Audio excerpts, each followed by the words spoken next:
He will be. Yeah, he's not down here.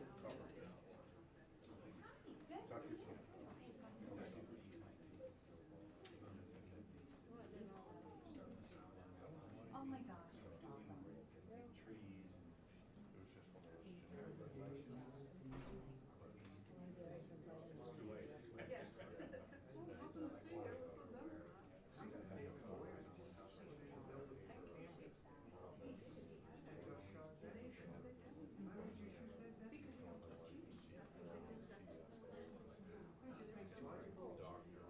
This was the legislative meeting. I went to one and Yeah, yeah. The money. No. That's It was really nice, and they did such a good job. sometimes they have it in Mayo. They've had it in Charleston.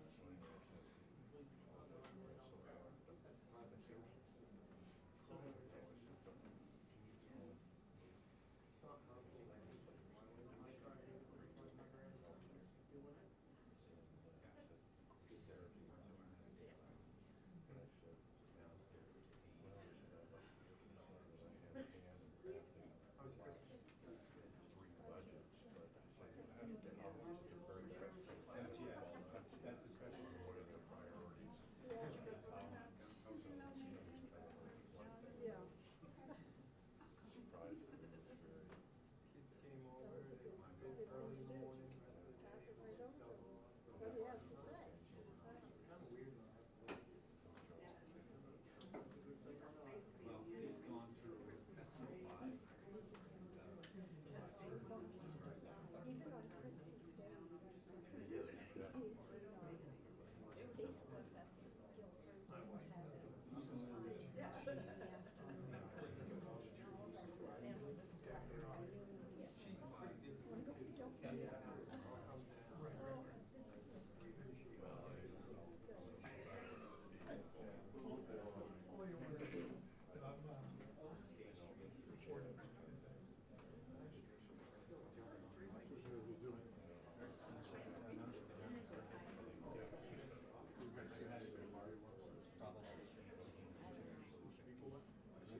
I don't know what People have encouraged it, but it's like, okay. Yeah, he needs more experience before he take on responsibility like that. It's just over on different ones.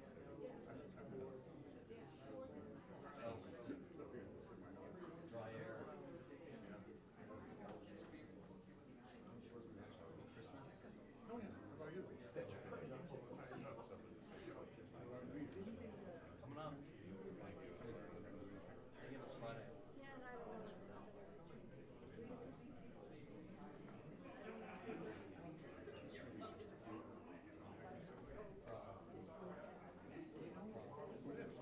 I can do anything I want my mind to do. You didn't see the advisory? I did, I did. I first saw it.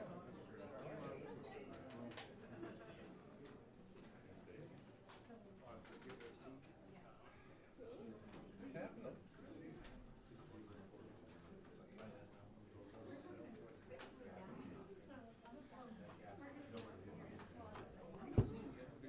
Welcome, everyone. Nice to be back, huh? Does anyone need a mic check? Mic check, testing, 1, 2, 3. Welcome to the second day of the last year. Second last day of the year. Testing, 1, 2, 3. Testing, 1, 2, 3. Which one? All good? I'm tall guy, be in the back. There. That's going to my ability to Testing, 1, 2, 3. ask whose mic this is. I wish it was word. Whose mic is this? That's yours. Oh, Oh, this is your spot? Oh, You can see somebody's head, they can't see you. all right. move it aside a little bit. Testing, 1, 2, 3. All right.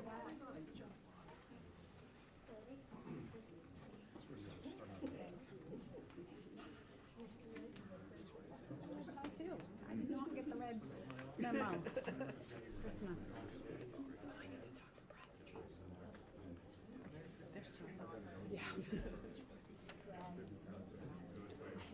To my other constituents.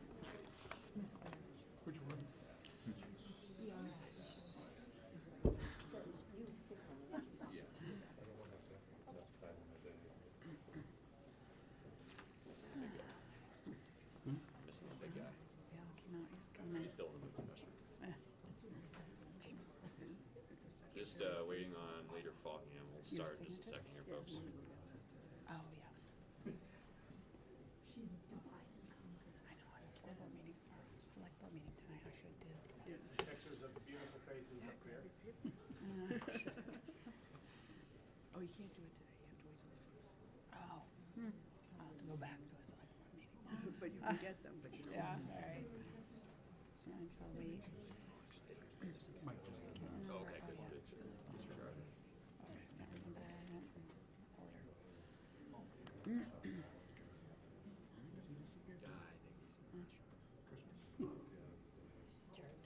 Snuck right out. What's that? Oh, yes. Seems awkward to sneak out from it. It's not.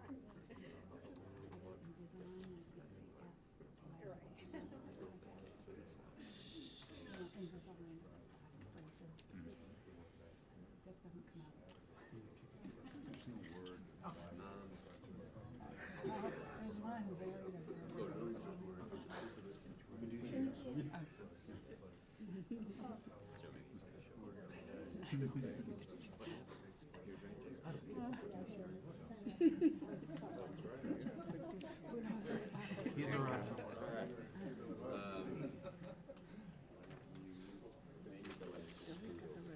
Mike's all good?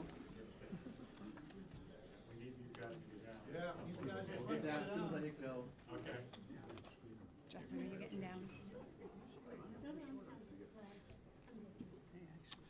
Thank you. I am Senator Matt Harrington, Assistant Senate Republican Leader here at the State House. Starting back in May, the Maine Wire first broke the story detailing allegations of serious Medicaid fraud by Gateway Community Services, and then I publicly called on the Mills administration to launch an immediate investigation.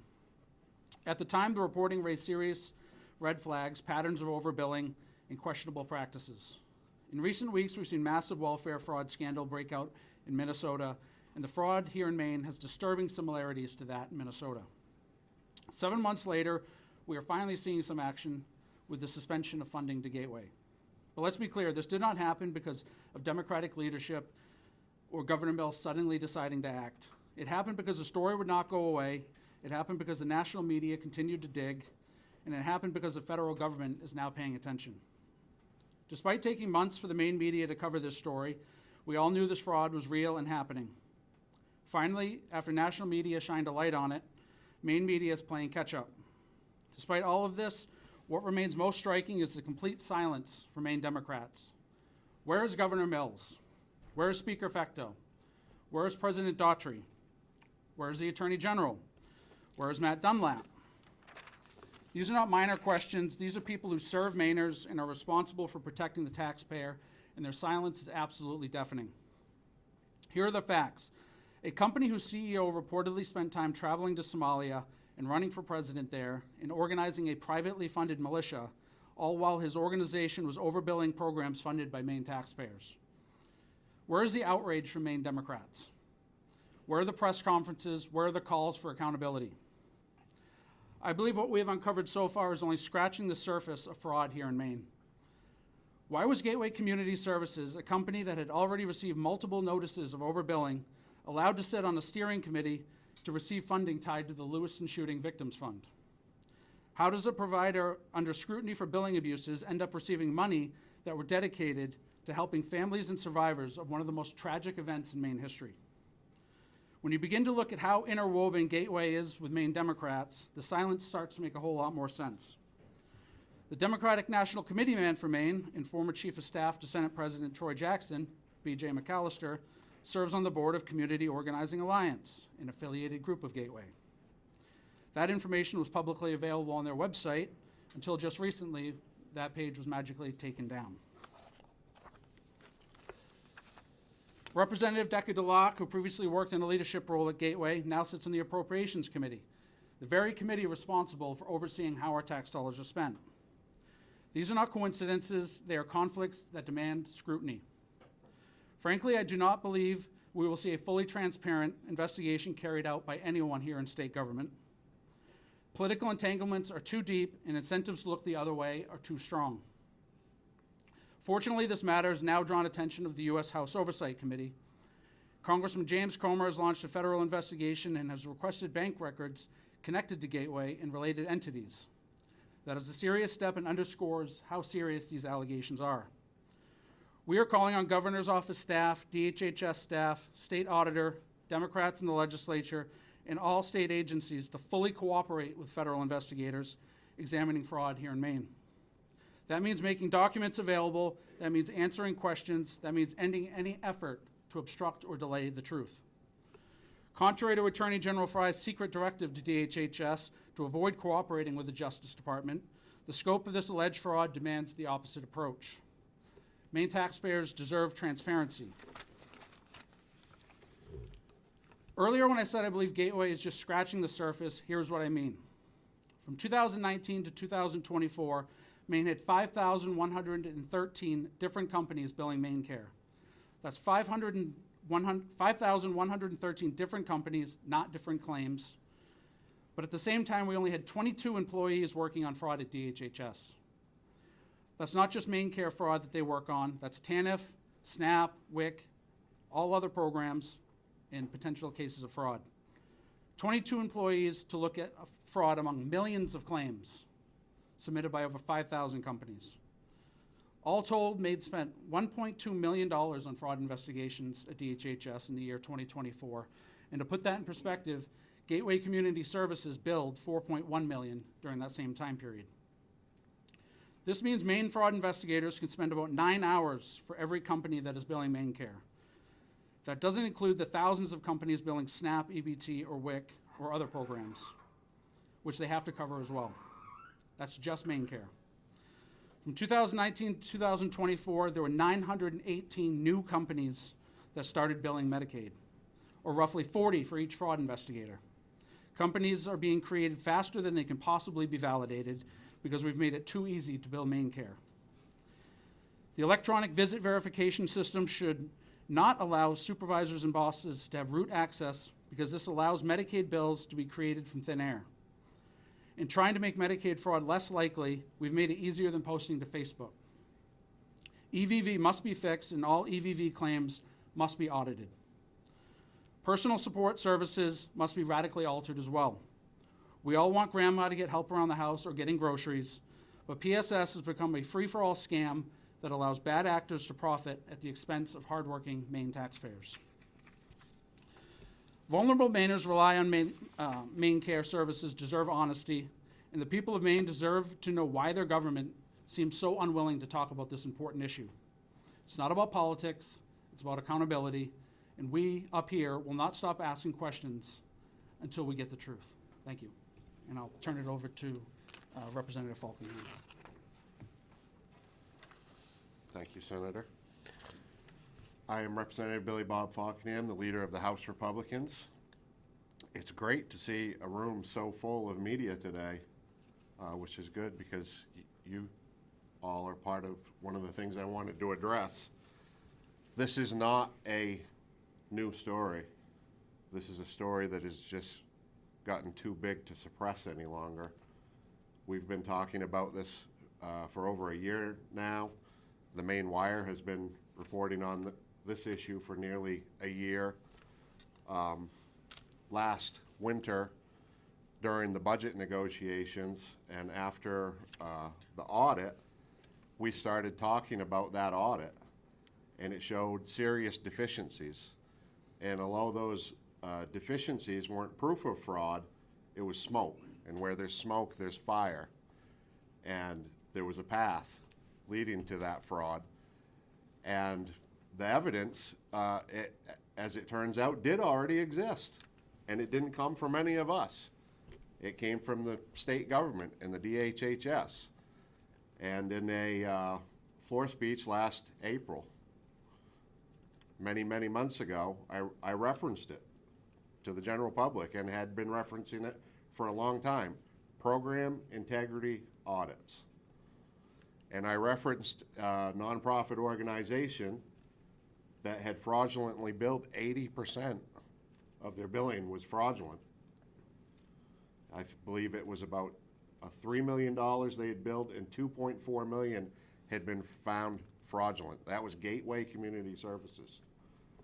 So this wasn't even a mystery to the same government and executive branch that maintained paying them. And I kept asking, what are we going to do about this?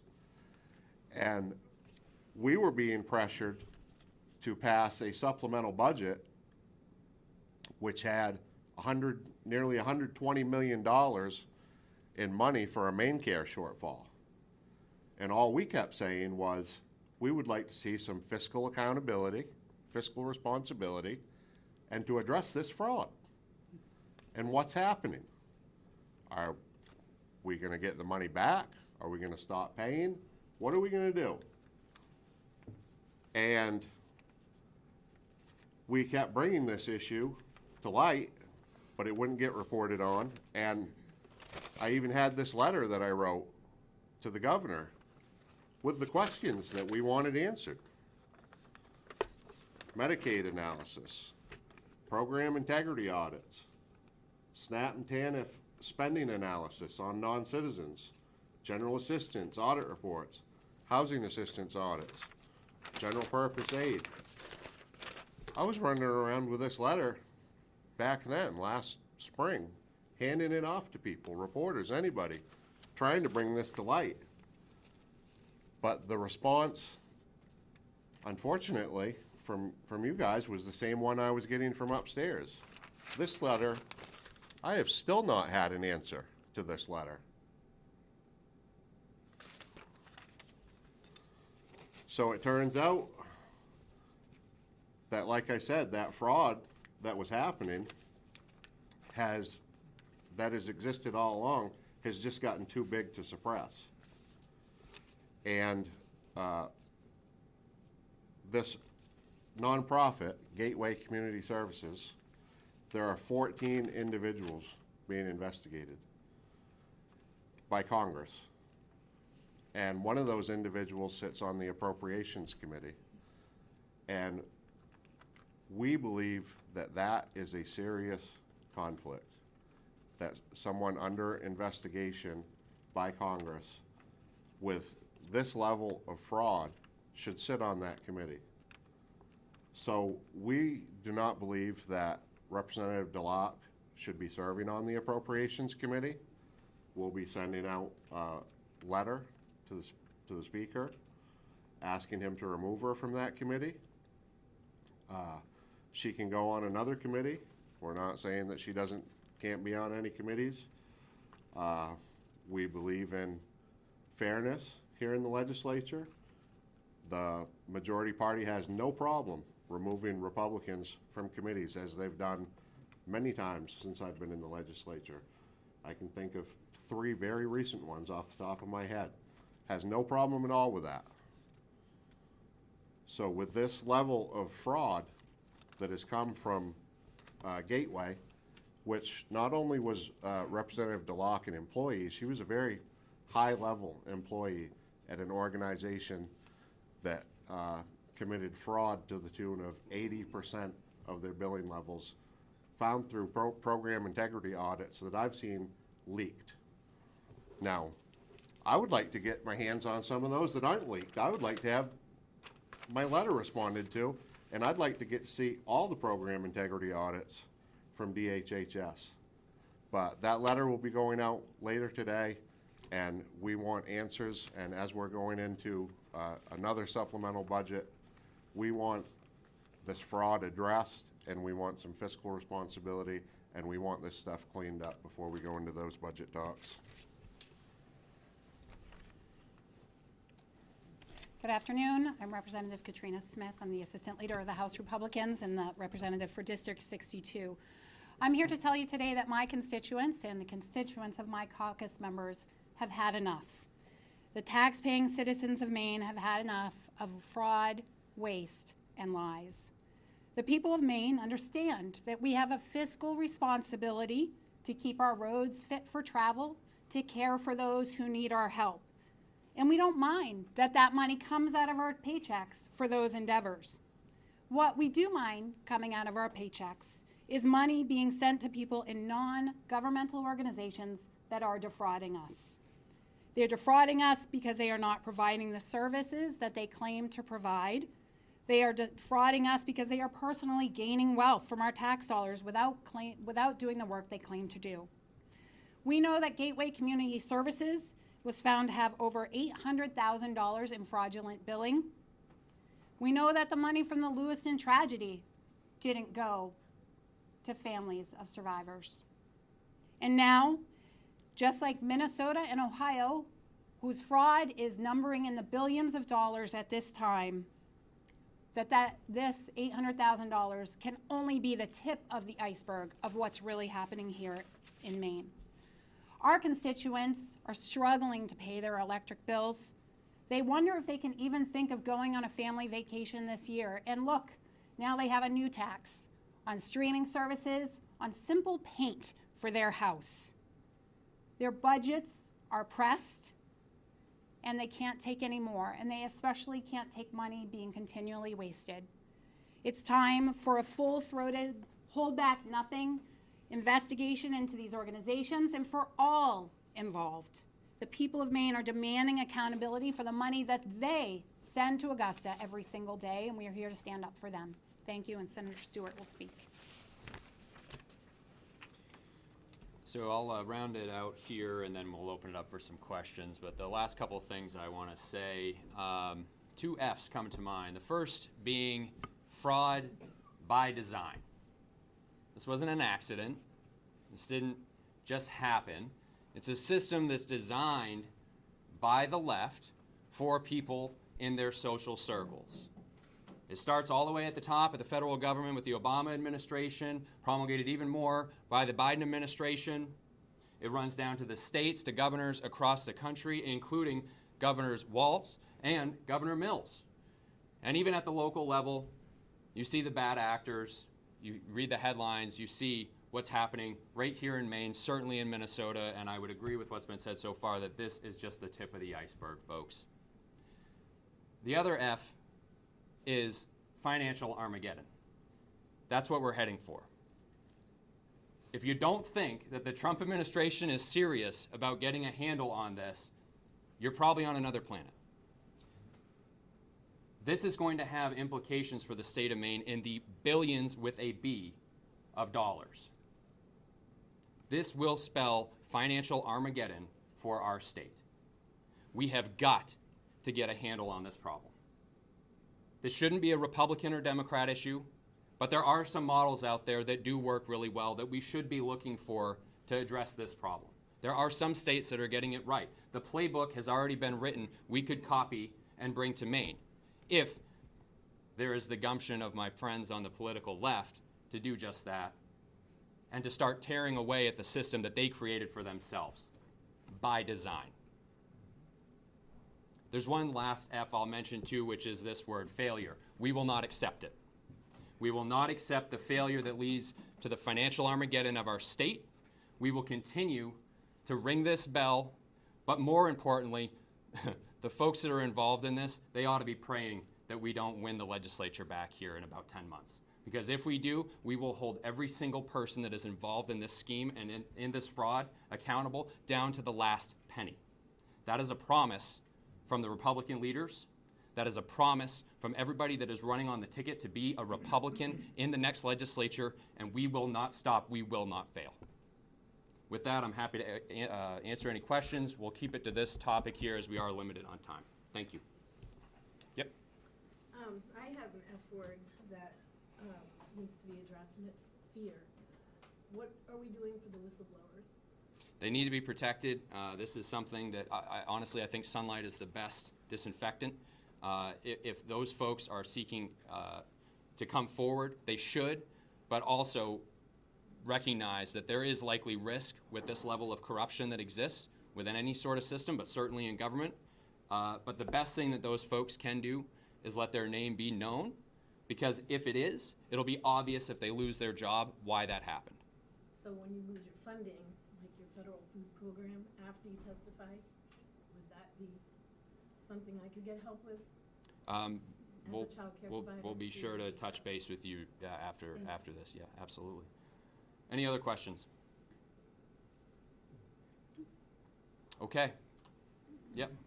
So I was just at the top, you guys drew similarities between the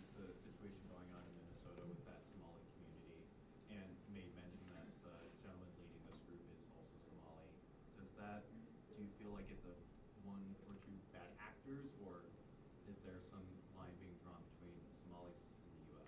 I think as we've mentioned a number of times here, where there's smoke, where there's fire, where there is a correlation here between what's happening, I think is just the tip of the iceberg, what's come out thus far. I think you're going to continue to see, as we peel back the layers of this onion, more and more fraud, more and more systemic fraud. This isn't an accident. This didn't just happen in a bubble. This isn't happening in a bubble in Minnesota. It's not happening in a bubble in Maine or any other state, in my opinion. Has nothing to do with certain populations unless and until it does. And I think that's what we're seeing play out in Minnesota, is that there is a strong corollary there. We should be looking at whether there's a strong corollary here in the state of Maine as well. Any other questions? Okay, thank you.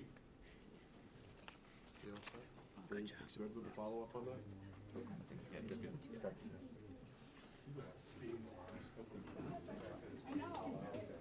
Yeah.